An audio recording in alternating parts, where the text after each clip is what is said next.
দর্শক, আপনারা কিন্তু জানেন যে বর্তমান ভাঙ্গা উপজেলায় কিন্তু প্রচুর পরিমাণে তাণ্ডব শুরু হয়ে গেছে, তাই না? এরকম একটা খবর কিন্তু অনলাইনে প্রকাশ পেয়েছে। সেখানে কিন্তু দেখেন পুলিশের উপরও হামলা হয়েছে এবং পুলিশের ৮টা গাড়ি এবং ১৯টি মোটরসাইকেল সেখানে একবার ভাঙচুর করে শেষ করা হয়েছে। হামলাকারীরা এই ঘটনাটা ঘটাইছে। এরকমই একটা খবর অনলাইনে প্রকাশ পেয়েছে। সেটা আমি আপনাদেরকে পড়ে শোনাচ্ছি। একটু মনোযোগ সহকারে শুনুন। ভাঙ্গায় তাণ্ডব, পুলিশের ৮টি গাড়ি ও ১৯টি মোটরসাইকেল ভাঙচুর।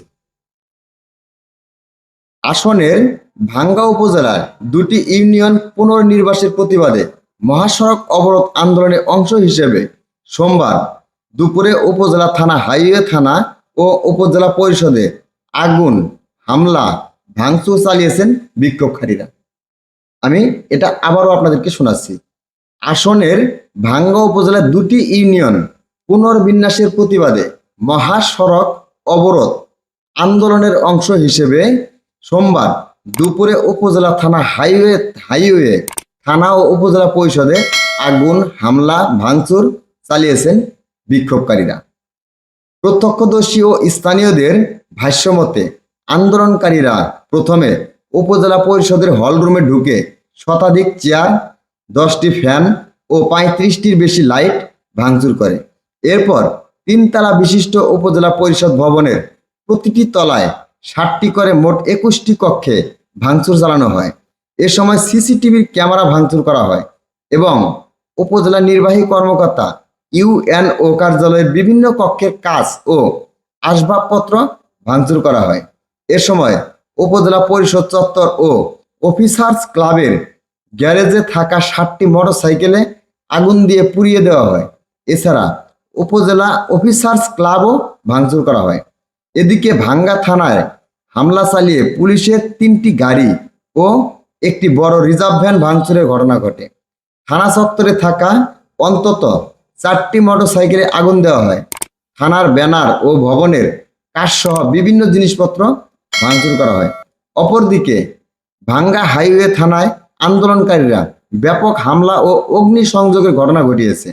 আন্দোলনকারীরা ৪টি পিকআপ ভ্যান, একটি রেকার, একটি জলকামান গাড়ি, ৮টি মোটরসাইকেল, একটি অ্যাম্বুলেন্স ও ২টি আলামতের গাড়ি ভাঙচুর ও অগ্নিসংযোগ করেছে। ভাঙ্গা বাজার ব্যবসায়ী সিরাজুল ইসলাম জানান, থানা হাইওয়ে ও উপজেলা ভাঙচুরের সময় লোকজন হঠাৎ করে রামদা, লাঠিসোঁটা ও দেশীয় অস্ত্র নিয়ে প্রবেশ করে। এসব অস্ত্র দিয়ে তাণ্ডব চালায় এবং পেট্রোল দিয়ে মোটরসাইকেলে আগুন ধরিয়ে দেয়। আধা ঘন্টার মধ্যে তারা এইসব তাণ্ডব চালায়। ভাঙ্গা হাইওয়ে থানা ভারপ্রাপ্ত কর্মকর্তা ওসি মোহাম্মদ রকিবুজ্জামান বলেন, হামলা ভাঙচুরের সময় কয়েকজন কনস্টেবল কৌশলে থানা থেকে বের করে দেওয়া হয়। আর আমরা কয়েকজন থানায় রান্নাঘরের পাশে একটি বাথরুমে আশ্রয় নেই।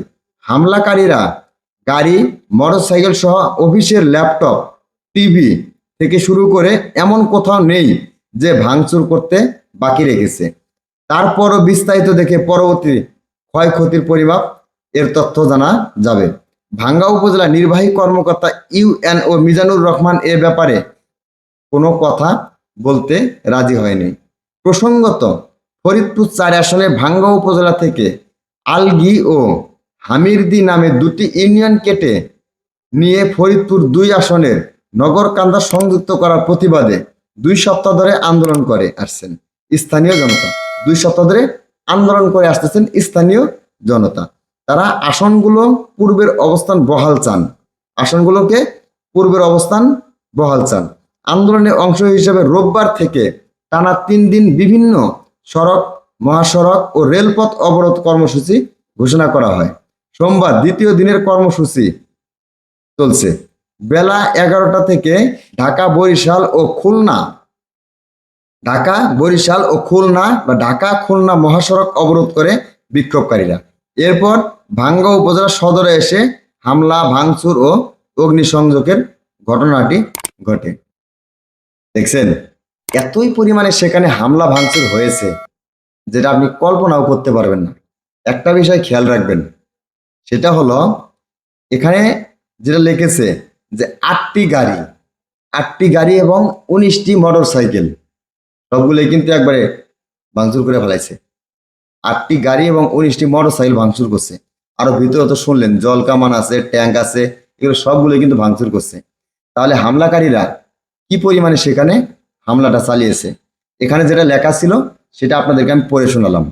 আশা করি আপনারা সবগুলো পুরোটাই মনোযোগ দিয়ে শুনেছেন। আমার ছোট চ্যানেল যদি ভালো লাগে অবশ্যই সাবস্ক্রাইব করে একটু বড় করতে সহযোগিতা করবেন। ধন্যবাদ।